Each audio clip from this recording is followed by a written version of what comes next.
sisa saldo itu adalah H8 dikurangi B9. Nah, maka akan muncul otomatis ya. Kemudian untuk tanggal 7 April 2017 yaitu pengeluaran kas kecil terdapat pada kredit senilai 1.050.000 ya. Untuk sisa saldonya itu untuk rumusnya itu G10 dikurangi K9. Oke. Kemudian pada tanggal 11 April 2017 yaitu pengeluaran kas kecil terdapat pada kredit lagi senilai Rp600.000. Untuk sisa saldonya itu 9 dikurangi G10.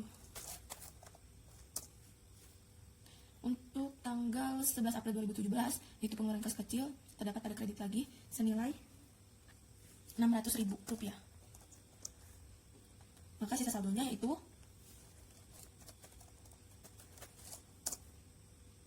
kemudian pada tanggal 13 April 2017 yaitu pengisian kembali kas kecil itu terdapat di debit senilai Rp4.400.000. Sisa saldonya itu Rp6 juta.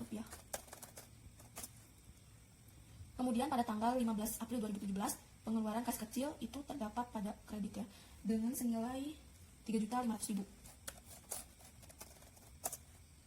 Maka sisa saldonya yaitu Rp2.500.000.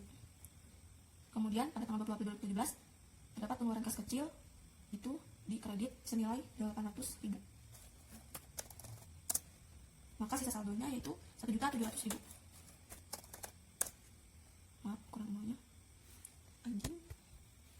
Kemudian pada tanggal 25 April 2017 pengajuan pengeluaran kas kecil terdapat di kredit senilai Rp890.000. Maka sisa saldonya itu Rp810.000 ya. Nah, inilah mutasi dana kas kecil dari PT Jaya Makmur pada bulan April 2017. Sekian dan terima kasih.